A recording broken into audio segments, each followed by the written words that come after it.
ان کی وہ ساری باتیں ان کے لیے ایک رہنمائی کا ذریعہ بن سکے اور میدان میں کام کرنے کے لیے ان کو ایک بصیرت کا سامان اس سے فراہم ہو۔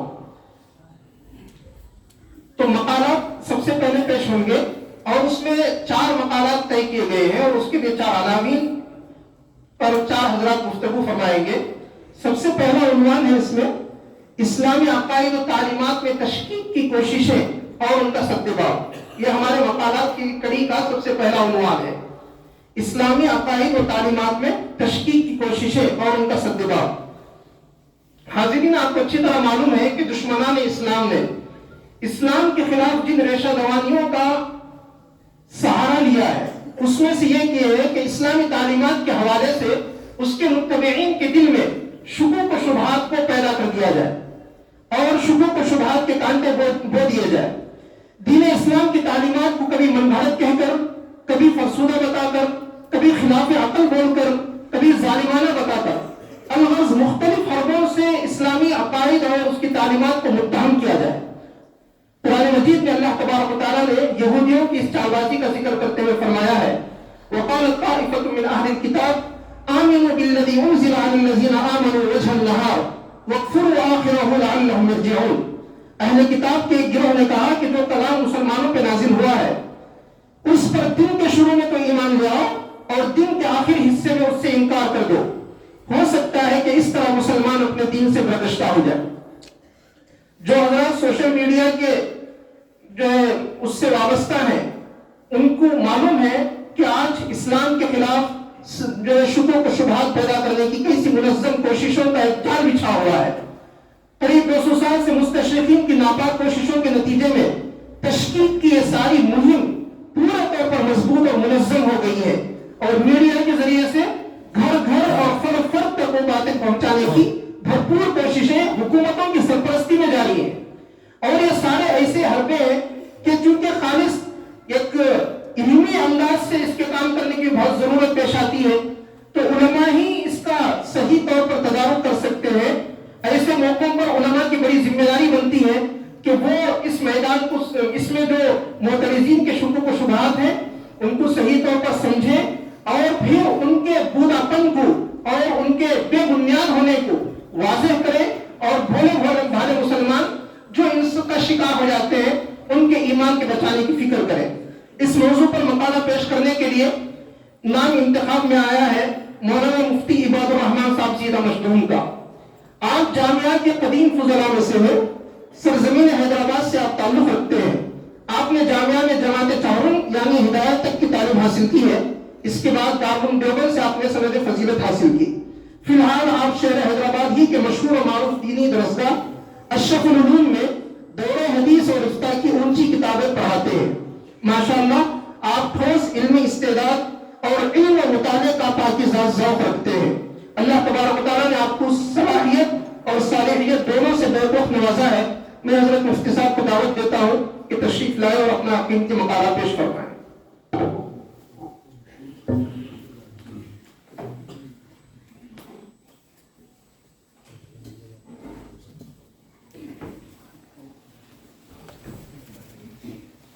بسم اللہ الرحمن الرحیم، الحمد للہ رب العالمین والصلاة والسلام علی نبیہ الکریم الامین، سبحانک لا علم لنا الا ما علمتنا انک انت العلیم الحکیم۔ صدر اجلاس، جمیع اساتذہ کرام، خاص طور پر استاد مکرم و محترم حضرت مولانا صغیر احمد صاحب دامت برکاتہم العالیہ، اور میرے تمام ساتھی و رفقا، خدماء و جددا، جو عنوان مجھے دیا گیا ہے اس میں مستشرقین کا خاص طور پر تذکرہ اس عنوان کی روح ہے، اس لیے کہ آج جتنے فرق باطلہ ہے ان کی علمی اور سیاسی سرپرستی کرنے والے یہی مستشرقین ہیں۔ نبی پاک صلی اللہ علیہ وسلم کے زمانے میں بھی قریش مکہ نے نبی علیہ الصلاۃ والسلام پر نعوذ باللہ اعتراض کرنے یا اسلام کو روکنے کی جو مساعی اور کوششیں کی تھی، انہوں نے یہود مدینہ سے علمی طور پر استمداد کیا تھا۔ یہود مدینہ کے پاس قریش مکہ جاتے تھے اور یہ پوچھا کرتے تھے کہ ہم ان محمد صلی اللہ علیہ وسلم سے متعلق کیا ہم سوالات کریں؟ آپ کو معلوم ہے سورہ کہف کے اندر جو 3 سوالات کے جوابات دیے گئے ہیں، وہ یہودیوں نے ہی قریش مکہ کو سکھایا تھا اور یہ کہا تھا کہ 3 سوالات آپ لوگ جا کر کریں، انشاءاللہ وہ جواب نہیں دے پائیں گے، یہ بات انہوں نے کہی تھی۔ اور آج بھی تقریباً جتنے فرق باطلہ ہیں اور جتنے نئی چیزیں سوشل میڈیا پر آ رہی ہے، ان تمام کا تقریباً مواد اور منکرین حدیث کا تو تقریباً سارا مواد انہی مستشرقین کا پھیلایا ہوا ہے۔ مستشرقین کا یہ عنوان بڑا طویل ہے، وقت بہت مختصر ہے، میں انشاءاللہ اہم چیزوں کو سمیٹتے ہوئے آپ کے سامنے بات رکھوں گا۔ بسم اللہ الرحمن الرحیم۔ اسلام ایک خدائی اور سماوی دین ہے، دلائل سے لبریز اور حقائق سے پر ہے۔ اس کی صداقت و حقانیت بڑی مستحکم اور اس کی بنیاد بڑی مضبوط ہے۔ اسلام باطل پرستوں کی کارروائیوں اور ریشہ دوانیوں سے نہ متاثر ہوتا ہے اور نہ ہی تشکیک پسندوں کی مہم جوئیوں سے متزلزل ہو سکتا ہے۔ اسلام اپنے ابتدا ہی سے اپنے اندر ایک تابناک اور مثالی تاریخ رکھتا ہے۔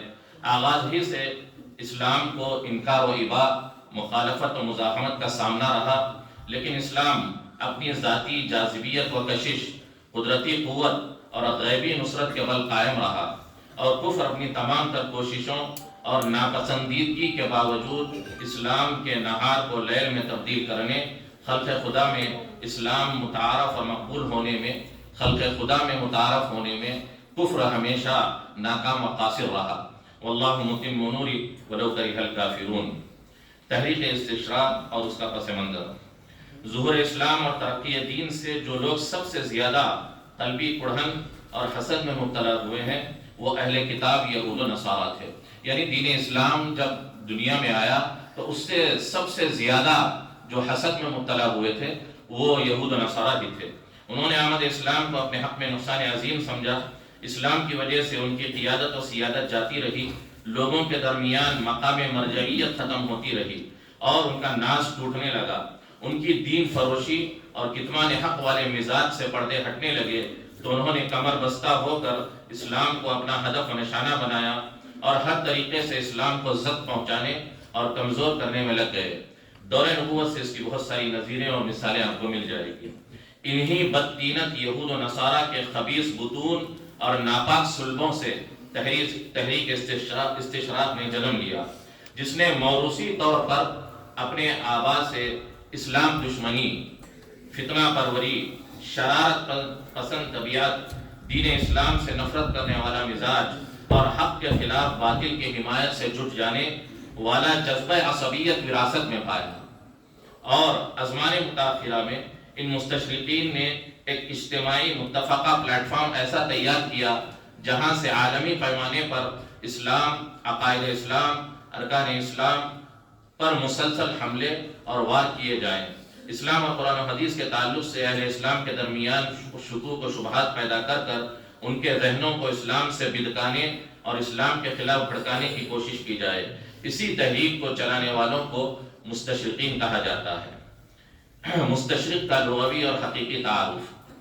یہ لفظ شرق سے بنا ہے، مستشرق کا لفظ یہ شرق سے بنا ہے، اور باب استفعال میں جب اس کو لے جایا گیا ہے تو اس کا مطلب یہ نکلے گا کہ مشرق کو وطن بنانے والے لوگ، وہ لوگ جو حقیقت میں مشرقی علاقوں میں نہیں رہتے، یعنی مغرب اور یورپ کے لوگ جنہوں نے اسلامی مشرقی ممالک کے اندر آ کر علوم و فنون، وہاں کی تہذیب، وہاں کا تمدن اور ان علاقوں کو جن لوگوں نے وطن بنایا تھا، ایسے لوگوں کو مستشرق کہا جاتا ہے۔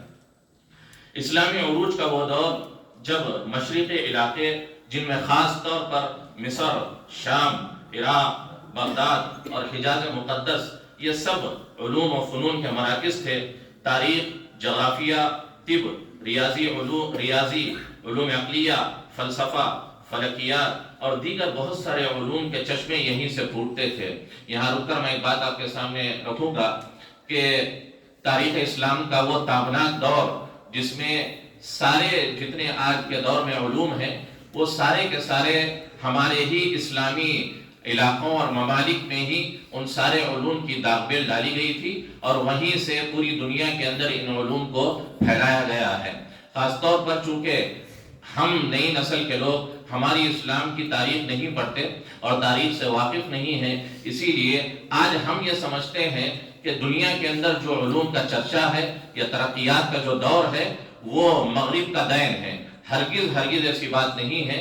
آپ تاریخ اسلام پڑھیں، خاص طور پر میں مشورہ دوں گا آپ کو کہ علامہ ابن کثیر رحمۃ اللہ علیہ کی جو تاریخ ہے البدایہ والنہایہ، 12 جلدوں میں حضرت نے جو کتاب لکھی ہے وہ کتاب اس حیثیت سے انتہائی اہم ہے کہ علامہ ابن کثیر بیک وقت بڑے محدث بھی ہیں اور بڑے مؤرخ بھی ہیں اور بڑے مفسر بھی ہیں، اسی لیے انہوں نے اپنی تاریخ میں وہ روایات کی ہیں جو بہت ہی انتہائی محتاط اور انتہائی معتبر اور ثقہ روات کے ذریعے آئی ہے۔ تاریخ پر بہت ساری کتابیں لکھی گئی ہے، لیکن علامہ ابن کثیر کی اس تاریخ کو بڑے امتیازات اور خصوصیات حاصل ہے۔ الحمدللہ میں نے خود اس کو مکمل پڑھا ہے اور میں اپنا ذاتی تجربہ بتاتا ہوں کہ اس تاریخ کو پڑھنے سے پہلے میری جو کیفیت تھی اور پڑھنے کے بعد میرے اندر جو جذبات اور اسلام کی وقت اور ہمارے اسلاف و اکابر کی جو تاریخ ہے اس سے ہمارے اندر ایک ہمت افزائی کا جذبہ اور ہمارے اندر ایک سر فخر سے اٹھا کر چلنے والا جذبہ ہمارے اندر پیدا ہوگا۔ آج جو ہم مرعوبیت کی زندگی گزار رہے ہیں اور ہم یہ سمجھتے ہیں کہ ہم جو ہے ترقیات میں ہو یا دیگر چیزوں علوم و فنون میں ہو وہ مغرب کے اور اہل یورپ کے ہم جو ہے غلام ہیں یا ان کے جو ہے ہم مرہون مندت ہے، ہرگز ایسی بات نہیں ہے، چونکہ تاریخ کو توڑ مروڑ کر ان لوگوں نے پیش کیا ہے، اسی لیے ہم اپنے اسلاف کی اور اکابر کی صحیح تاریخ پڑھیں گے تو انشاءاللہ ہم کو اس پر بڑا فخر و ناز ہوگا اور ہم سر اٹھا کر اور بڑے فخر کے ساتھ یہ کہہ سکیں گے کہ یہ ساری کی ساری چیزیں جو ترقی کی شکل میں آپ دنیا میں دیکھ رہے ہیں یہ ہمارے ہی علماء، ہمارے ہی اکابر، ہمارے ہی اسلاف اور ہمارے ہی علوم و فنون کے بانیان کی رہین منت ہے اور انہی کا دین ہے۔ انسانی تہذیب و تمدن، شائستگی، عمدگی اور سلیقہ مندی کا اسلامی دور میں ایسا ارتقا تھا کہ تاریخ انسانی نے کبھی شاید ایسا نظارہ کیا ہو۔ باقی دنیا اور خاص طور پر مغربی دنیا ابھی تاریخ دور جس کو ڈارک ایجز کہا جاتا ہے اس میں پڑی ہوئی تھی۔ مغربی لوگ مشرق اور علوم مشرق پر رال ٹپکایا کرتے تھے۔ وہ ایسے قرون مسلمہ تھے جہاں نہ کوئی علوم و فنون تھے، نہ ترقی و حداثت، نہ تہذیب و تمدن۔ یوں کہنا غلط نہ ہوگا کہ مغرب واقعتاً غروب کے بعد والی رات کی طرح تاریکی میں تھی۔ آج جس طرح مغرب ایک بالکل ترقی یافتہ دنیا کے اندر چمکتی ہوئی نظر آ رہی ہے، آج سے آپ 400-500 سال پہلے کی تاریخ اٹھا کر دیکھیں، آپ کو روئے زمین پر مغرب کا تقریباً کوئی نام و نشان آپ کو یا تو نہیں ملے گا یا ملے گا تو ایسے ملے گا جیسا کہ وہاں کے لوگ اور وہاں کے انسان گمنامی میں زندگی گزار رہے ہوں یا وہاں کے لوگ حیوانوں کی طرح زندگی گزار رہے ہوں۔ اس کے بڑے جو ہے تاریخ میں واقعات ہیں۔ ان کو نہ کھانا پینے کا سلیقہ تھا اور نہ ہی زندگی گزارنے کا کوئی طریقہ ان کے ہاں تھا۔ وہاں سے لوگ اسلامی علوم اور اسلامی فنون کو حاصل کرنے کے لیے مشرقی علاقے جن کا میں نے ذکر کیا ہے، خاص طور پر اس وقت ملک شام، بغداد اور اسی طرح مصر اور حجاز مقدس یہ علوم کے مراکز تھے۔ وہاں سے لوگ منتقل ہو کر یہاں آ کر علوم و فنون حاصل کیا کرتے تھے اور وہ اپنے علاقوں میں جب واپس جاتے تو ان کا بڑا نام ہوتا، ان کی یہاں کی سندوں کی بنیاد پر بڑے اعزاز حاصل ہوتے۔ اس کو سمجھنے کے لیے میں نے اپنے مقالے میں بات لکھی ہے کہ جیسے یہ انقلاب دور کا ایک نتیجہ ہے کہ ہمارے علاقوں میں آج اعلیٰ سندوں کو حاصل کرنے کے لیے لوگ مغرب کا رخ کرتے ہیں اور وہاں کی بڑی بڑی یونیورسٹیوں سے سند فراغت حاصل کرتے ہیں، اور وہ جب ہمارے علاقوں میں واپس آتے ہیں تو ان کو بڑی اونچی تنخواہوں پر نوکری ملتی ہے اور ان کا بڑا ایک الگ اعزاز ہوتا ہے اور یہ کہا جاتا ہے کہ انہوں نے پی ایچ ڈی اور اسی طرح بڑے علوم یہ لندن یونیورسٹی سے یا مانچسٹر یونیورسٹی سے یا امریکن یونیورسٹی سے یا کینیڈین یونیورسٹی سے انہوں نے سند حاصل کی ہے۔ اس سے ہمارے آج کے دور میں جیسے اعزاز بڑھتا ہے، اس سے کہیں زیادہ تاریخ کے اندر مغربی لوگ اسلامی علوم اور اسلامی ممالک کا رخ کیا کرتے تھے، اور ان کا مقام آج جیسے وہاں سے پڑھ کر آنے والوں کا مقام ہوتا ہے، اس سے کہیں زیادہ ان کا مقام ہوا کرتا تھا۔ تو آپ سمجھنے کے لیے یوں سمجھ سکتے ہیں کہ اگر ہمارے علاقے کا کوئی آدمی مغرب میں جا کر اور یورپ جا کر اگر علوم حاصل کرتا ہے تو لغوی اعتبار سے ان کو مستغرب کہا جائے گا۔ ہم مشرقی علاقے کے لوگ ہیں، اگر ہم وہاں مغربی علاقوں میں چلے جائیں، وہاں وطن اختیار کر لیں یا وہاں کے علوم حاصل کر لیں، تو لغوی اعتبار سے جیسے اس کو مستغرب کہتے ہیں، ایسے ہی مغربی لوگ جو مشرقی علوم، خاص طور پر اسلامی علوم اور مشرقی تہذیب و تمدن اور مشرق کو وطن بنانے والے جو لوگ تھے، وہ مستشرقین کہلاتے ہیں۔ مسلمان ہمیشہ سے کشادہ قلب اور سادہ لو رہے ہیں۔ علوم و فنون کے معاملے میں مسلمانوں نے کوئی بھید بھاؤ نہیں کیا، اور نہ ہی علاقائی، لسانی یا مذہبی عصبیت کو جگہ دی، بلکہ توسع پسندی سے کام لیا۔ مسلمانوں نے کبھی یہ نہیں سوچا کہ یہ مغرب سے آنے والے جو طلباء اور علوم حاصل کرنے والے لوگ ہیں، یہ آئندہ چل کر کبھی اسلام اور مسلمانوں کے خلاف کھڑے ہوں گے اور محاذارہ ہوں گے، ایسا کبھی ان کے ذہن و دماغ میں تصور نہیں تھا۔ مسلمانوں نے ہمیشہ علم کے معاملے میں بڑی توسع سے اور بڑی کشادہ قلبی سے کام لیا ہے۔ انسانیت کی بنیاد پر انہوں نے دنیا کے اندر علوم و فیوز پھیلائے ہیں۔ اسی بنیاد پر اس زمانے میں مسلمانوں نے بڑی کشادہ قلبی کے ساتھ ان مستشرقین کے اوپر محنت کی اور ان کو علوم دیے، جس کا نتیجہ یہ ہوا کہ اب دھیرے دھیرے مغرب مشرق کی طرح سورج نکلنے کے بعد والد دن کی طرح چمکنے لگا۔ علوم و فنون، تہذیب و تمدن مشرق سے مغرب منتقل ہونے لگے۔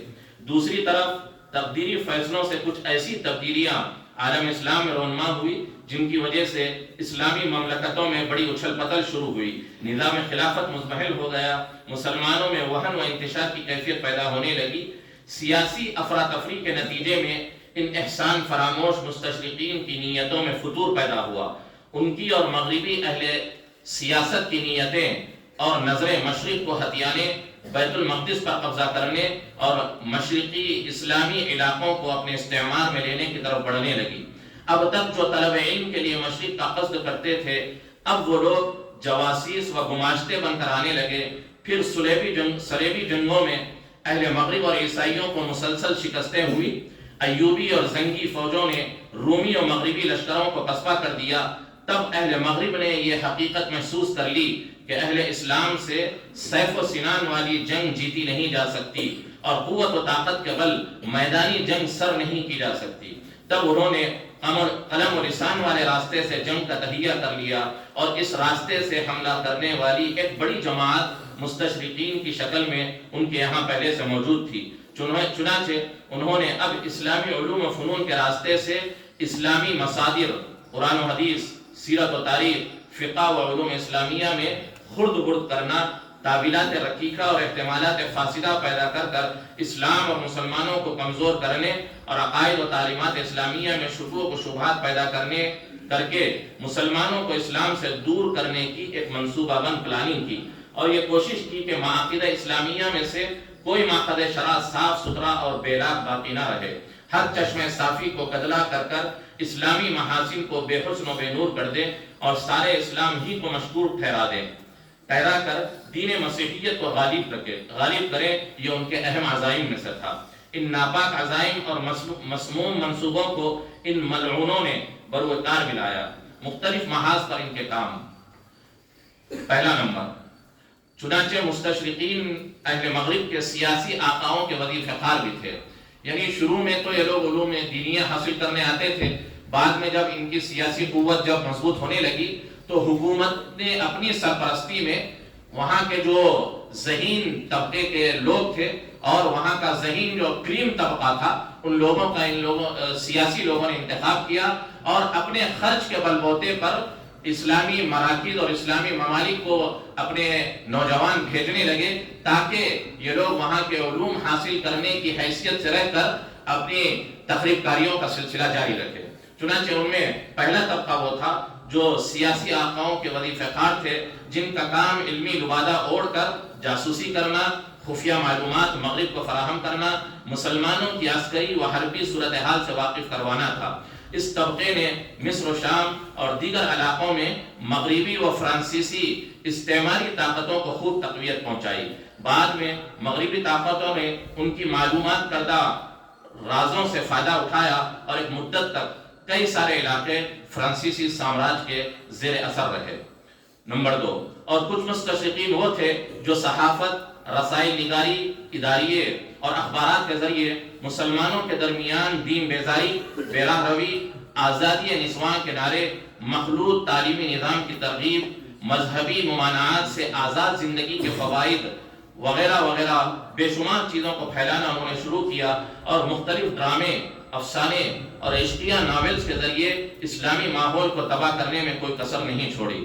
مسلمان نوجوان نسل ان چیزوں سے کافی متاثر ہو کر ایک افسانوی اور ڈرامائی تخیلاتی زندگی کے بھنور میں پھنس کر حقیقی زندگی میں کچھ کرنے اور کارنامے انجام دینے سے پیچھے ہو گئی۔ اس طرح کی لغویات اور ڈراموں میں پھنسا کر ان لوگوں کو غلامیت کی زنجیروں میں رہنا سکھا دیا۔ اسی لیے عرب سرزمین پر سلف کی طرح آج وہ رجال کار اور مردان حر پیدا نہیں ہو رہے ہیں۔ تیسرے نمبر پر، اور مستشرقین کی ایک بڑی جماعت وہ تھی جو مصادر شرع سے کھلواڑ کرنے اور قرآن و حدیث کی معنویت، جاذبیت اور قوت تاثیر کو ختم کرنے کی کوششوں میں لگ گئی، جنہوں نے پوری تندہی اور یکسوئی کے ساتھ قرآن و حدیث، فقہ و تاریخ کو بڑی گہرائی کے ساتھ پڑھا اور عربی زبان پر مکمل عبور حاصل کیا اور کتب عربیہ کا استغراقی کیفیت کے ساتھ مطالعہ کیا۔ پھر ہر ایسے مقام کو تلاش کیا جہاں سے مغالطہ دیا جا سکے، آیات قرآنیہ یا احادیث نبویہ میں باہم تضاد و اختلاف دکھایا جا سکے، انتہائی متروک قسم کی روایات کو اچھال کر اعتراضات کیے جا سکے، اور مفاہیم نصوص میں منمانی یا ایک طرفہ معنی بتا کر لوگوں کو گمراہ کیا جا سکے۔ بہرحال اس قسم کے مستشرقین نے دین اسلام کو جڑوں سے ہٹا دینے، دین کی روحانیت کو ختم کر دینے اور اسلام اور تعلیمات اسلام کو مشکوک ٹھہرانے میں کوئی طریقہ نہیں چھوڑا۔ ہم ان کی تشقیقات اور تعبیرات باریدہ کے کچھ نمونے پیش کر رہے ہیں، جن سے آپ کو اندازہ ہوگا کہ کیسے چابک دستی سے یہ لوگ قرآن و حدیث میں خرد برد کرتے ہیں اور نصوص کے معنی بیان کرنے میں کیسے اپنے مطلب کے معنی کا پیرہن پہنا دیتے ہیں، جس سے عام لوگ اور سطحی علم رکھنے والے دھوکہ کھا جاتے ہیں۔ قرآن کے سلسلے میں ان کا مغالطہ، اہل مغرب کے بڑے بڑے مفکرین اور مستشرقین کا یہ ماننا ہے کہ مسلمان جب تک قرآن سے جڑے رہیں گے اور قرآن ان کے درمیان موجود رہے گا، تب تک ہم مسلمانوں پر غلبہ نہیں پا سکتے۔ ایک برطانوی وزیر کا بیان آپ دیکھیں، سابقہ برطانوی وزیر اور سیاسی رہنما ولیم گلیسٹین نے 1882 میں عیسوی میں کہا تھا کہ جب تک قرآن موجود ہے، یورپ کے لیے مشرق کو مغلوب کرنا ناممکن ہے، بلکہ قرآن کی موجودگی میں یورپ کے لیے اپنے آپ کو حالت امن میں محسوس کرنا بھی درست نہیں ہے۔ اتنی بڑی بات اس نے کہی ہے۔ ایک اور سیاسی لیڈر کا بیان، الجزائر میں متعین فرانسیسی گورنر کا یہ کہنا تھا کہ ہمارے لیے لازم ہے کہ ہم ان کے وجود سے قرآن کو خروش ڈالیں۔ الفاظ دیکھیں، ہم لازم ہے کہ ہم ان کے وجود سے قرآن مجید کو خروش ڈالیں اور ان کی زبانوں سے عربی زبان کو کھیڑ دیں، تو ایسی ہی صورت میں ہم ان سے صحیح معنوں میں بدلہ لے سکتے ہیں۔ خیر، یہ میں اختصار کر رہا ہوں۔ حدیث کے معاملے میں ان کا مغالطہ، حدیث میں انہوں نے سب سے پہلے انکار حدیث کی داغ بیل ڈالی۔ انکار حدیث ہر زمانے میں ایک عارضی فتنہ رہا ہے، اور یا تو علاقائی فتنہ رہا ہے یا کوئی انکار حدیث کرنے والا منکر حدیث رہا ہے، تو جب تک وہ زندہ رہتا اس کے زندگی تک ہی اس کا فتنہ باقی رہتا۔ ان مستشرقین کے وجود میں آنے سے، باقاعدہ وجود میں آنے سے پہلے جو ہماری تاریخ میں انکار حدیث کی تاریخ ملتی ہے، اس میں ہم اتنی ہی بات دیکھیں گے کہ کسی علاقے میں کوئی انکار حدیث کا فتنہ آیا، الحمدللہ علماء نے اس کو ختم کر دیا، یا کوئی منکر حدیث تھا، جب تک وہ زندہ تھا فتنہ تھا، اس کے چلے جانے کے بعد فتنہ ختم ہو گیا، یا کوئی علاقہ، کوئی خاص علاقہ اس فتنے سے متاثر تھا۔ لیکن آج کے دور میں جو انکار حدیث عالمی پیمانے پر موجود ہے، یہ مستشرقین ان کے اس منظم طریقے سے انکار حدیث کے یوں کہیں کہ آپ بانیان ہیں. اگر عالمی پیمانے پر اگر یہ فتنہ پھیلا ہے تو انہی مستشرقین کی ریشہ دوانیوں سے ہی یہ فتنہ انکار حدیث عالمی پیمانے پر رونما ہوا ہے. چنانچہ حجیت حدیث سے متعلق حضرات علماء نے بڑی بڑی کتابیں لکھی ہے، اس کی طرف آپ رجوع کریں، انشاءاللہ یہ مسئلہ حل ہوگا. اس کے بعد میں اپنے بات کو مختصر کرتا ہوں. دیکھیے ان لوگوں نے نصوص کے اندر اور اسی طرح دیگر تعلیمات اسلامی میں کیسے خرد برد کیا. ایک آدھ مثال میں پیش کر کر اپنی بات کو ختم کروں گا. آپ مصر جائیں، شام جائیں یا بغداد چلے جائیں، عراق چلے جائیں، طرابلس چلے جائیں، یہ جتنے علاقے ہیں جو مستشرقین کے جہاں پر انہوں نے اپنی تحقیق کاریاں کی ہے اور براہ راست یہ علاقے مستشرقین سے متاثر رہے ہیں اور ایک زمانے تک فرانسیسی استعمال کے ماتحت رہے ہیں، تو وہاں پر آپ جائیں گے تو آپ کو نظر آئے گا کہ برقعے کا کوئی رواج نہیں ہے. آپ کو اگر کوئی خاتون نظر آئے گی جو اسلامی طبیعت اور مزاج رکھتی ہے تو زیادہ سے زیادہ آپ کو نیچے برقع اور سر پر اسکارف نظر آئے گا، لیکن نقاب اور چہرہ چھپانے کا کوئی مزاج وہاں پر موجود نہیں ہے. اس کے پیچھے انہی مستشرقین کی جو ہے سازش ہے. ان لوگوں نے وہاں کے لوگوں کو یہ سمجھایا کہ نقاب کا کہیں ثبوت قرآن و حدیث میں نہیں ہے. قرآن و حدیث میں حجاب کا لفظ استعمال کیا گیا ہے اور حجاب وہ اسکارف سے اور برقعے سے پورا ہو جاتا ہے. حالانکہ آپ اگر دور زمان نبوت کو اور دور وحی کو دیکھیں گے تو اس وقت کا جو حجاب تھا، اس وقت کا حجاب ہمارے زمانے کی طرح 3 ٹکڑوں والا حجاب نہیں تھا. ہمارے زمانے میں برقع پہنتے ہیں اور سر پر اسکارف پہنتے ہیں اور تیسرا اس کا حصہ ہوتا ہے نقاب کا. یہ 3 حصوں سے مل کر حجاب بنتا ہے. دور نبوی میں حجاب کا یہ طریقہ تھا ہی نہیں. جب یہ طریقہ تھا ہی نہیں تو نقاب کا خاص لفظ آپ نکال کر ان کو بتا نہیں سکتے. یہاں سے انہوں نے دھوکہ دیا اور یہ بتایا کہ حجاب اسلامی صرف یہ ہے کہ سر ڈھانک لیا جائے اور اپنے بدن پر یا اپنے کپڑوں پر کوئی چادر ڈال لی جائے. بہرحال یہ ان کی جو ہے خاص طور پر سکھائی ہوئی سازش ہے. اسی لیے ہمارے علاقوں کے اندر تو الحمدللہ نقاب آپ کو نظر آئے گا، لیکن ان علاقوں میں آپ کو نقاب نظر نہیں آئے گا. اس کے پیچھے بنیادی وجہ یہ ہے. اور دوسری بات جو اسلامی مواقع ہے، اسلامی جو تہذیب و تمدن ہے، مثال کے طور پر ایک مشت داڑھی رکھنا اور اسی طرح اسلامی پہناوا اور اسی طرح اسلامی حجاب اور وضاقتہ کی جتنی شکلیں ہیں، ان تمام چیزوں کو ان لوگوں نے یہ باور کرا کر ختم کرنے کی کوشش کی کہ یہ سب کے سب ایک دور کی چیزیں تھی. یہ اس زمانے کی تہذیب و تمدن کا حصہ ہے. اس کا شرع سے کوئی تعلق نہیں ہے. اس کا تعلق صرف تہذیب سے، اپنے علاقے سے، اپنے دور سے رہا ہے. لہذا لوگوں کو جب یہ سمجھایا گیا کہ ان چیزوں کا تعلق اسلام سے نہیں ہے، شرع سے نہیں ہے، بلکہ اپنے وقت کی تہذیب سے، اپنے وقت کے ایک جو ہے رکھ رکھاؤ سے ہے، تو اسی لیے آپ عرب کے علاقوں کے اندر آپ نوجوانوں کو دیکھیں گے کہ سب کے سب ایسے نظر آتے ہیں، یا اکثر حصہ ان کا جیسا کہ ہم کسی یورپ کے ملک میں ہوں یا یورپ کے نوجوانوں کو دیکھ رہے ہوں. تیسری چیز ان لوگوں نے یہ باور کرایا اور لوگوں میں یہ سبق پڑھایا کہ خاص طور پر اہل مغرب اس سے دوچار ہے. وہاں پر جو گوشت کھانے کا مسئلہ آتا ہے اور گوشت کے حلال و حرام کا جو مسئلہ آتا ہے، اس میں ان مستشرقین نے ایک نبی پاک صلی اللہ علیہ وسلم کی حدیث سے مغالطے میں مبتلا کر کر لوگوں کو آج حرام کھانے پر لوگوں نے مجبور کر دیا ہے. نبی پاک صلی اللہ علیہ وسلم کی ایک حدیث ہے، ام المؤمنین حضرت عائشہ صدیقہ رضی اللہ عنہا روایت فرماتی ہیں کہ کچھ لوگ نبی پاک صلی اللہ علیہ وسلم کی خدمت میں آئے اور ان لوگوں نے کہا کہ اللہ کے نبی، کچھ دیہات کے لوگ جو ابھی مسلمان ہوئے ہیں وہ ہمارے پاس گوشت لا کر دیتے ہیں اور ہم کو پتہ نہیں ہوتا کہ اللہ کا نام ان پر لیا گیا ہے یا نہیں لیا گیا ہے. تو نبی پاک صلی اللہ علیہ وسلم نے فرمایا کہ بھائی تم اس چکر میں کیوں پڑو گے؟ وہ مسلمان ہے، مسلمان کے ساتھ کچھ نے گمان رکھنا چاہیے، یہ پس منظر ہے. نبی نے فرمایا کہ تم اللہ کا نام لے لو اور کھا لو. اللہ کے نبی نے فرمایا سم اللہ وکلو، تم کو اتنی چکر میں پڑنے کی ضرورت نہیں ہے، تم اللہ کا نام لے لو اور کھا لو. یہ روایت کا متن ہے. اب اس روایت کو ان لوگوں نے کیسے سمجھایا؟ ان لوگوں نے یہ سمجھایا کہ اگر کسی بھی گوشت کے بارے میں یہ شک ہو کہ یہ حلال ہے یا حرام ہے تو اس پر تم بسم اللہ پڑھ لو، کھا لو، اس کی گنجائش. پس منظر کیا تھا؟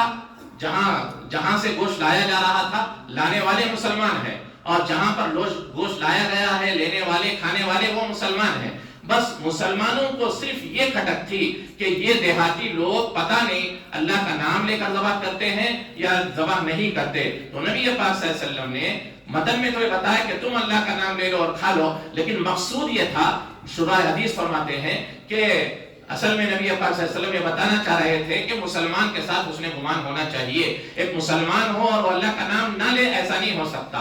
ہاں، تمہاری جہاں تک کھٹک کا مسئلہ ہے، وہ تمہاری کھٹک تم اس طور پر دور کر لو کہ تم اللہ کا نام لے لو، یہ اس کی اصل حقیقت ہے۔ لیکن ان لوگوں نے ایسا بتایا جس کی وجہ سے آج بھی بہت سارے آزاد خیال رکھنے والے مغربی لوگ اور مسلمان گوشت کی پیکٹ لیتے ہیں اور ان کو اس بات سے کوئی سروکار نہیں ہوتا کہ یہ واقعتاً حلال ہے یا حلال نہیں ہے۔ وہ سمجھتے ہیں کہ ہم بسم اللہ پڑھ لیں کھا لیں یہ حلال ہو جائے گا۔ یہ بہت بڑا دھوکہ ہے۔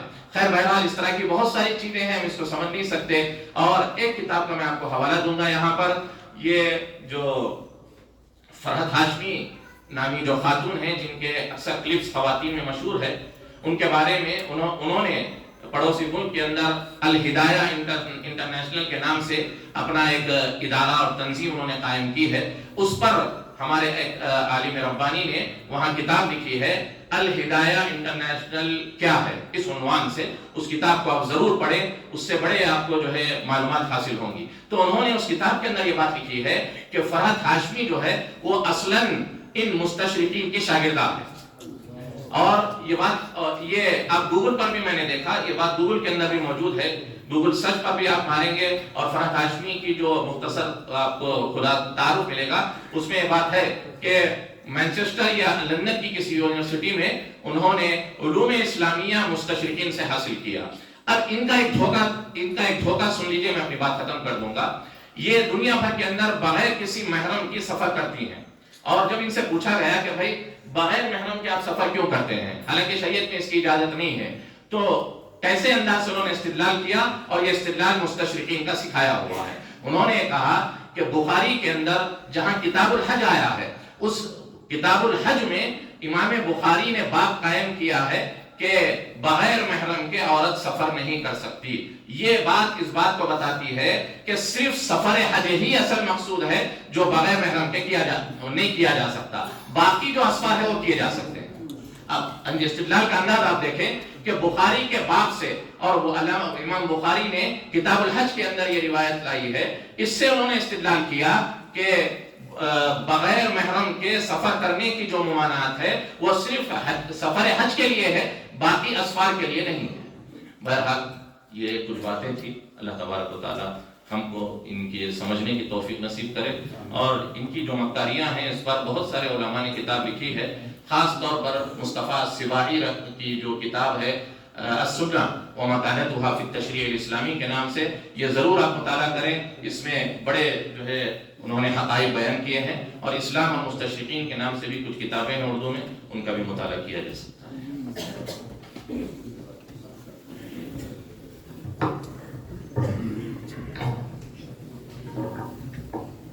مفتی صاحب زیادہ مشکور کے مشکور ہیں۔ آپ کو جو عنوان دیا گیا ہے کہ واقعی بہت علمی عنوان ہے اور بہت تفصیل طلب ہے۔ مفتی صاحب بات کر رہے تھے، مثالیں پیش کر رہے تھے، لیکن اختصار کی وجہ سے اور پروگرام کے ترتیب کو ملحوظ رکھنے کی خاطر انہوں نے بڑا اختصار سے کام لیا، لیکن وہ مثالیں جب پیش کر رہے تھے تو جی چاہ رہا تھا کہ اس کی تھوڑی اور وضاحت ہو جائے اور اس کا پورا پس منظر ہمارے سامنے آئے، اور پھر اس موضوع پر تفصیلی بحث ہو اور کچھ سمجھا جائے۔ لیکن بعض بنیادی اور اصولی باتوں کی طرف مفتی صاحب نے اشارہ کیا ہے کہ مستشرقین کی کوششیں یہ ہوتی ہیں کہ ماخذ اسلامی کو اور جو ہے اس کو نامعتبر قرار دینے کی کوششیں کی جائے، اور شکوک و شبہات اسلامی احکام کے تعلق سے اور تعلیمات کے تعلق سے ہمارے دلوں میں پیدا کرنے کی کوشش کی جائے، اور وہ سب باتیں احادیث کے حوالوں سے، قرآن کی آیتوں کے حوالے سے مغالطہ وہ پیدا کرنا وہ چاہتے ہیں۔ تو حضرت والا نے بھی اس کی اہمیت کو محسوس کرتے ہوئے جامعہ میں مستشرقین کے عنوان پر ایک طویل دروس کا سلسلہ شروع کیا تھا۔ بعض وجوہات کی وجہ سے چند دروس کے بعد وہ ختم ہو گیا۔ تو یہ بہت اہم عنوان ہے جس کی طرف ہم علماء کو توجہ دینے کی ضرورت ہے، مستشرقین کا نام سن کر آپ یہ مت سمجھیے کہ یہ مغرب میں یورپ میں بیٹھے ہوئے کچھ لوگ کر رہے ہوں کہ ہمارے یہاں ایسا کچھ نہیں ہے، جبکہ انہی لوگوں کے پیدا کیے ہوئے اعتراضات اور شبہات یہاں کے سارے لوگوں نے بھی اسے، جو دشمنان اسلام ہیں وہ اسے پڑھتے ہیں، سمجھتے ہیں اور وہ چینلوں کے ذریعے سے اسے اٹھاتے ہیں۔ اس کے بعد ایک دوسرا عنوان ہے ہمارا مقالے کا، وہ ہے صحافت میں علماء کی حصہ داری۔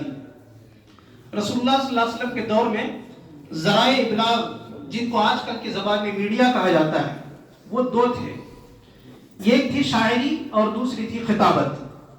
اور اس میڈیا کے بڑے مراکز وہ تجارتی میلے تھے، جنہیں حضرت صلی اللہ علیہ وسلم نے دینی ضروریات کے لیے استعمال فرمایا ہے۔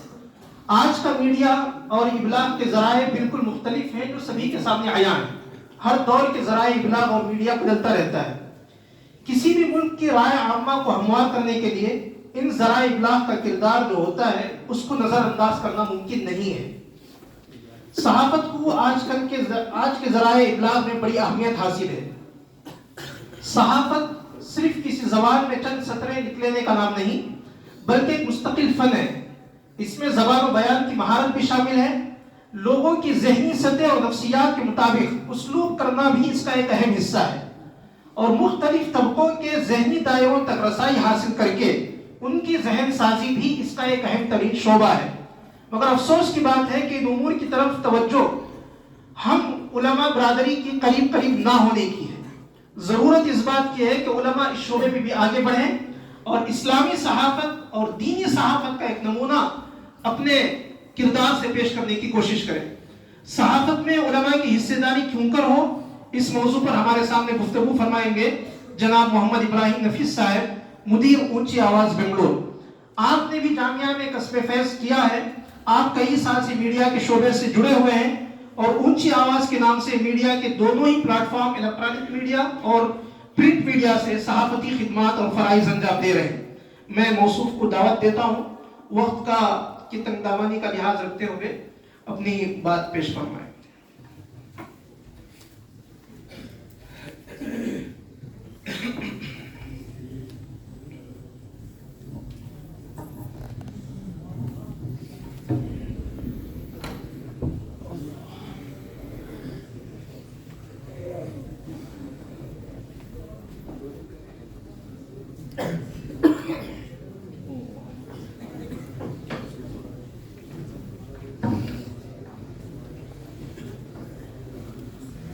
السلام علیکم ورحمۃ اللہ وبرکاتہ۔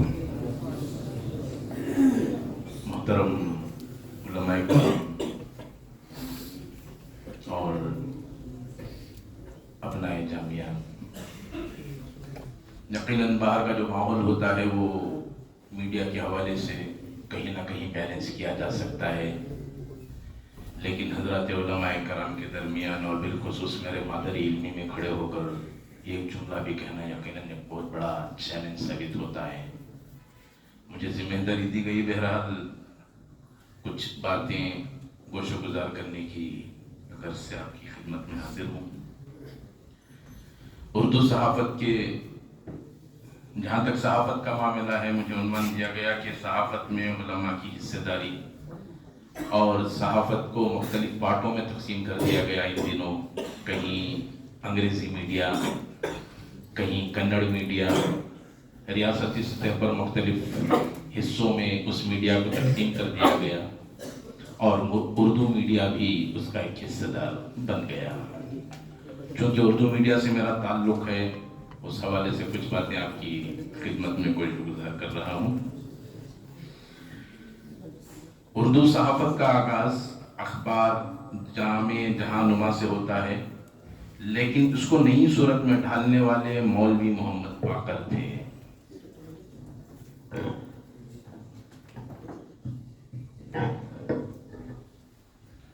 جنہوں نے دہلی اخبار جاری کیا، جو بعد میں دہلی اردو اخبار کے نام سے مشہور ہوا۔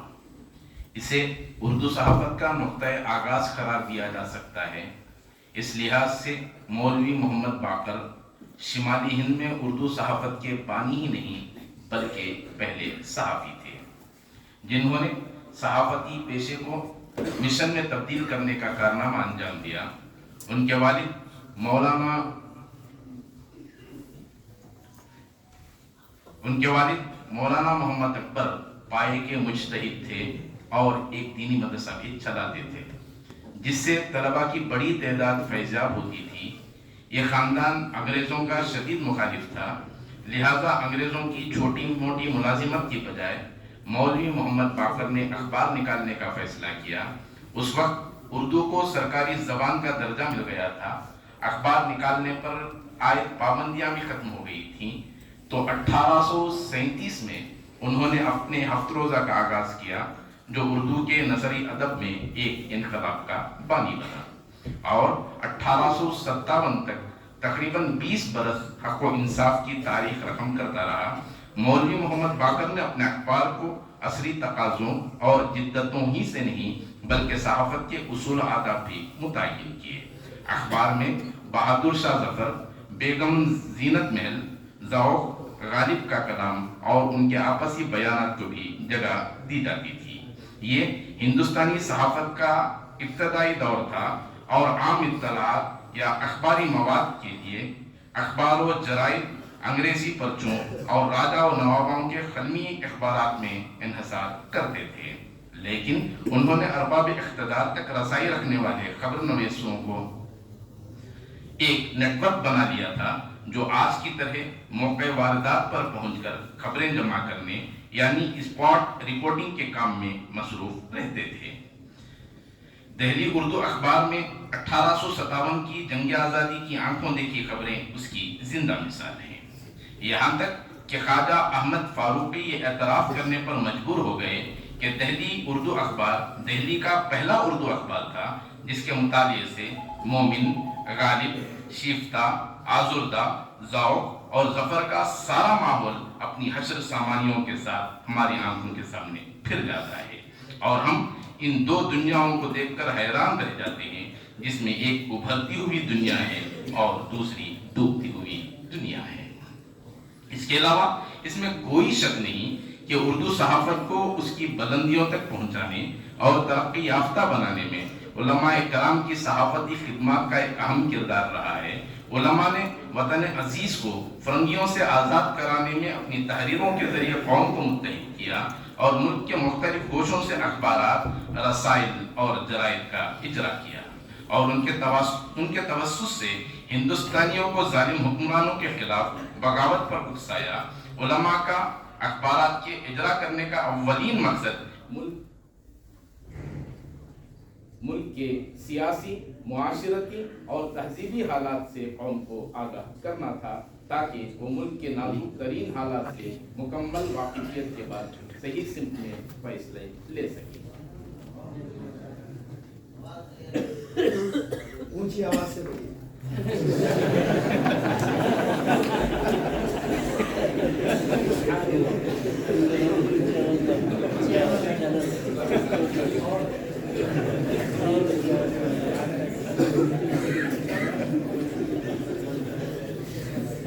میں اپنے اخبار کی مارکیٹنگ کے لیے نہیں آیا۔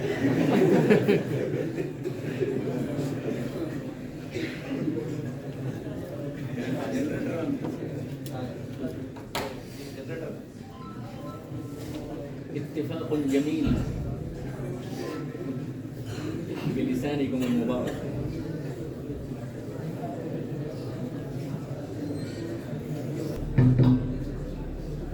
بسم اللہ الرحمن الرحیم۔ علماء نے وطن عزیز کو فرنگیوں سے آزاد کرانے میں اپنی تحریروں کے ذریعے قوم کو متحد کیا اور ملک کے مختلف گوشوں سے اخبارات، رسائل اور جرائد کا اجرا کیا، اور ان کے توسط سے ہندوستانیوں کو ظالم حکمرانوں کے خلاف بغاوت پر اکسایا۔ علماء کا اخبارات کے اجرا کرنے کا اولین مقصد ملک کے سیاسی، معاشرتی اور تہذیبی حالات سے قوم کو آگاہ کرنا تھا، تاکہ وہ ملک کے نازک ترین حالات سے مکمل واقفیت کے بعد صحیح سمت میں فیصلہ لے سکیں۔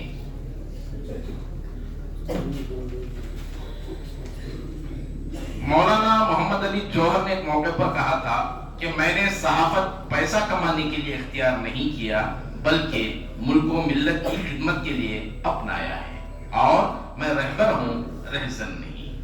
علماء کرام کی صحافتی وابستگی کا یہ وہ باب ہے جس سے ان کی صحافتی خدمت انفرادیت قائم کر لیتی ہے. ان کی نظر میں زمانے کے چیلنجز تھے، حالات تھے، ضرورتیں تھیں.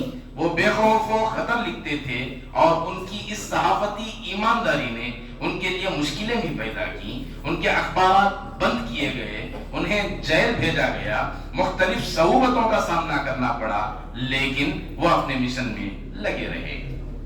علماء کی ایک کثیر تعداد ہے جو صحافتی میدان سے جڑی رہی.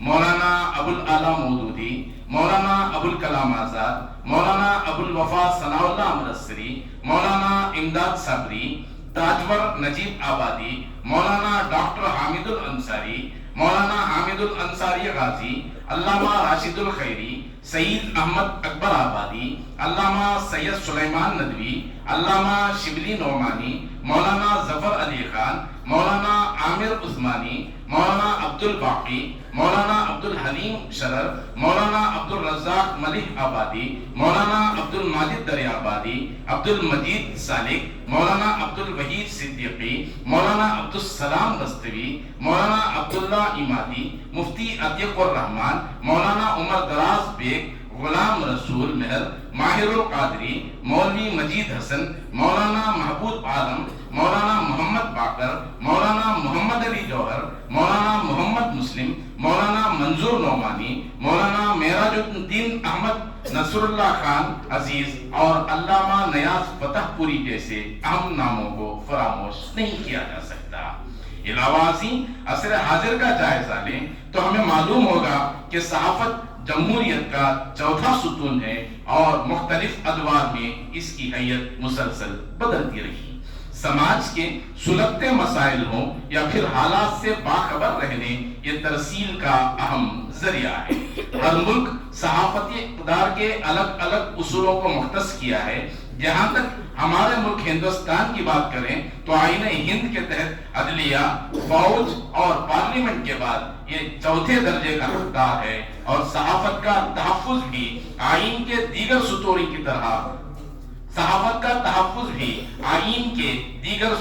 کی طرح ہر ذمہ دار شہری پر لازم ہے.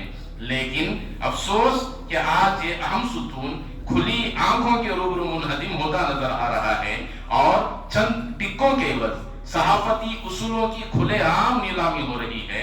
ایک دور تھا کہ کسی کے گالوئے کرتوت اخبارات کے ذریعے منظر پر آ جانے کا خوف اس پر اس قدر حاوی رہتا کہ رات کے اندھیرے میں بھی جرم کرنے سے کتراتا، اور جب صحافی کے قلم بکنے لگے تو پھر دن کے اجالوں میں بھی کھلے عام انصاف کی دھجیاں اڑنے لگیں. یہاں تک کہ کیمرے کی آنکھ کا بھی خوف نہیں رہا. جرم کو آشکارا کرنے میں صحافت معاون ہو یا نہ ہو، مگر سماج کے سلگتے مسائل کو اجاگر کرنے اور مظلوموں کی داستان کو ایوانوں تک پہنچانے کی صحافتی افادیت سے انکار نہیں کیا جا سکتا. پرنٹ میڈیا اور الیکٹرانک میڈیا سے ہٹ کر سوشل میڈیا ان دنوں جس طرح ہر ذہن پر راج کر رہا ہے وہ روزے روشن کی طرح عیاں ہے. صحافت کے اس شعبے کا استعمال صحیح یا غلط کے نظریے سے قطع نظر اس بات کو ماننا ہوگا کہ خدا کی بے شمار نعمتوں میں سے ملت اسلامیہ کے لیے سوشل میڈیا بھی ایک نعمت ہے. اس لیے کہ آج مین اسٹریم میڈیا ملت اسلامیہ کے خلاف زہر افسانی کے سوا کچھ نہیں ملتا، اور ملت کے مسائل پر آواز اٹھانے کے لیے صحافت جیسا کوئی مضبوط پلیٹ فارم موجود نہیں رہا.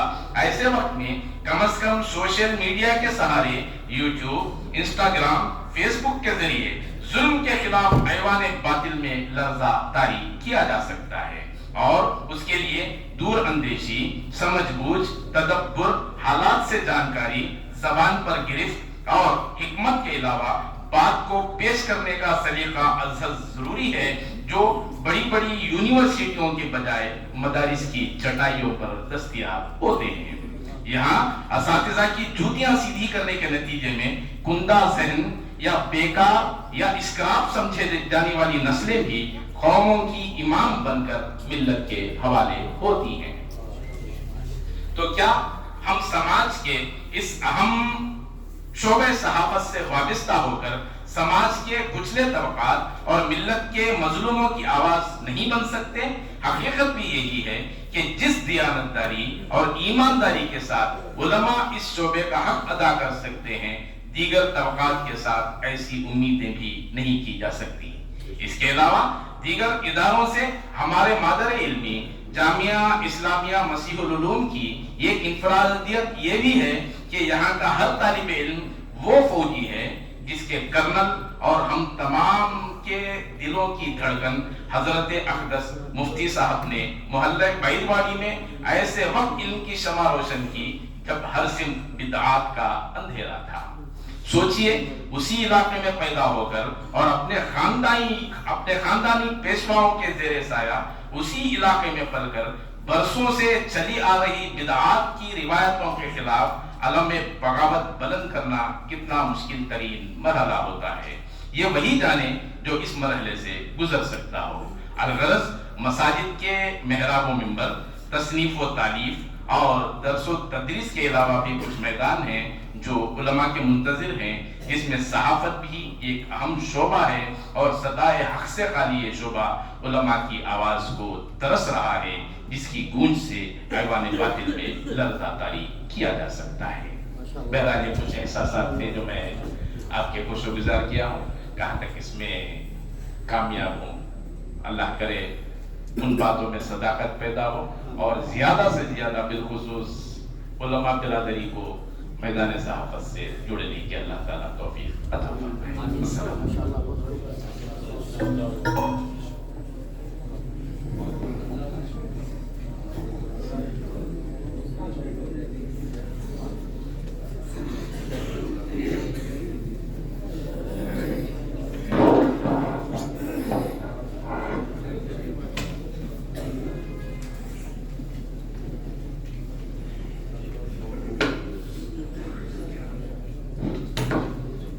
ماشاءاللہ جناب ابراہیم نفیس صاحب نے مختصر وقت میں بڑا پرمغز کلام فرمایا اور صحافت کی تاریخ میں علماء کی کردار کو بھی واضح کیا، اور دور حاضر میں ہم لوگوں کو اس میں حصے داری کی جو ضرورت ہے اس کو بھی انہوں نے پیش کیا۔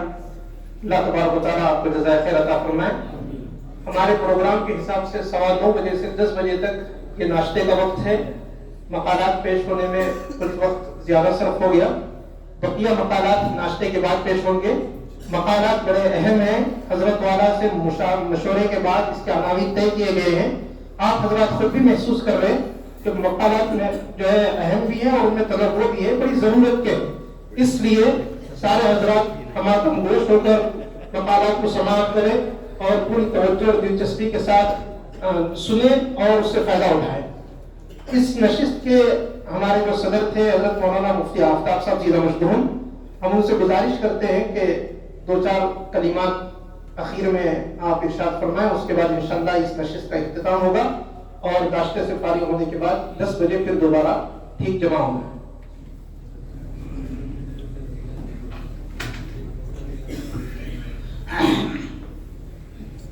الحمدللہ رب العالمین والصلاة والسلام علی سید الانبیاء والمرسلین وعلی آلہ وصحبہ اجمعین، اما بعد۔ عزیزان گرامی اور بزرگان محترم، میں نے آپ حضرات کے سامنے جتنے مقالات پڑھے گئے ہیں اور مولانا خالد صاحب سے لے کر کے ہمارے اونچی آواز کے جو ذمہ دار ہیں ان تک سب کے میں نے مقالات سنے، بہت ہی مفید مقالے لگے مجھے، بہت ہی نافعیت سے بھرپور مقالات تھے۔ اللہ کرے آپ حضرات کو یہ مقالات ہی مفید ثابت ہوں اور آپ کے لیے جو ہے ایک راہ عمل پیدا کریں اور اس کے ذریعے سے آپ ایک روشنی حاصل کر کے یہاں سے جائیں اور ایک دین و ملت کے لیے زیادہ سے زیادہ خدمات انجام دے سکیں۔ میرے ذہن میں اس وقت ماضی قریب کے ایک مشہور صحافی اور عالم دین حضرت مولانا عبداللہ عباس صاحب رحمۃ اللہ علیہ کا ایک جملہ مجھے ذہن میں اچانک یاد آیا اور میں وہی جملہ آپ کے سامنے پیش کر کے ایک پیغام دے کر اپنی بات ختم کروں گا۔ حضرت مولانا عبداللہ عباس صاحب ندوی رحمۃ اللہ علیہ کا میں نے بہت پہلے ایک مضمون پڑھا تھا۔ حضرت نے لکھا ہے کہ شروع زمانے سے لے کر آج تک اسلام پر جتنے حملے ہوئے ہیں اور جتنے طریقے سے حملے ہوئے ہیں، اگر یہاں پر کوئی دوسرا مذہب ہوتا تو وہ اب تک نیست نابود ہو چکا ہوتا، اس کا نام و نشان اس دنیا میں نہیں رہتا جتنا کہ اسلام پر حملہ ہوا ہے۔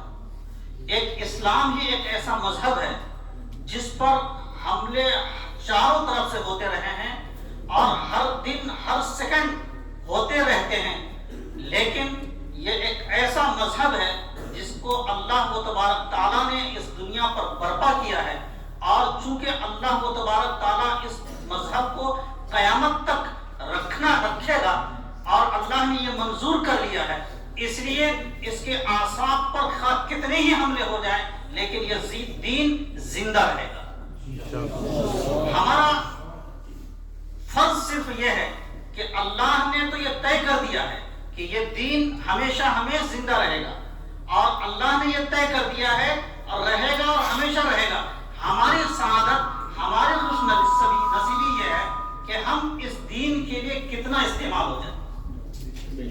ہم جتنا اس دین کے لیے استعمال ہو جائیں گے، اس دین کی سعادت نہیں، یہ ہماری سعادت ہے، یہ ہماری خوش نصیبی ہے۔ ہمارے لیے ہم اس بات کے ذریعے سے ہم یہی آپ کو پیغام دے کر جا رہے ہیں کہ ان مقالات کے ذریعے سے ہم ایک روشنی حاصل کریں اور اپنے مطالعے کو اور اپنے معلومات کو اور اپنے وقت کو زیادہ سے زیادہ مطالعے میں صرف کریں اور زیادہ سے زیادہ اپنے معلومات کو مضبوط کریں، قرآن کے ذریعے سے، احادیث کے ذریعے سے، فقہا اور خدمت گزاران دین نے جو اب تک جتنی بھی چیزیں پیش کر دی ہیں ان کا خوب سے خوب مطالعہ کر کے ہم اپنے آپ کو اتنا تیار کر لیں کہ ہم اس دین کے غلبے کے لیے، اس دین کے بقا کے لیے ہم استعمال ہو جائیں۔ یہ دین غالب ہے اور غالب رہے گا، یہ دین باقی ہے اور باقی رہے گا۔ ہماری خوش نصیبی یہ ہے کہ ہم اس دین کے لیے کتنا استعمال ہو جائیں۔ اللہ ہمیں بھی اور آپ کو بھی اس کے لیے قبول فرمائے۔ وقت بہت کم تھا، میں بہت کچھ لکھ لیا تھا آپ سب حضرات کے سامنے پیش کرنے کے لیے، لیکن ان میں سے کوئی بھی بات میں آپ کے سامنے پیش نہیں کر سکا۔ بس وقت، اس محدود وقت میں یہی بات پیش کر کے جا رہا ہوں کہ ہم اور آپ مستقل طور پر اللہ سے دعا بھی کرتے رہیں کہ اللہ و تبارک تعالیٰ اس دین کے غلبے کے لیے، اس کے بقا کے لیے ہمیں بھی استعمال کر لے۔ اللہ تعالیٰ ہمیں اور آپ کو یہ سعادت نصیب فرمائے۔ آمین۔ وآخر دعوانا ان الحمدللہ۔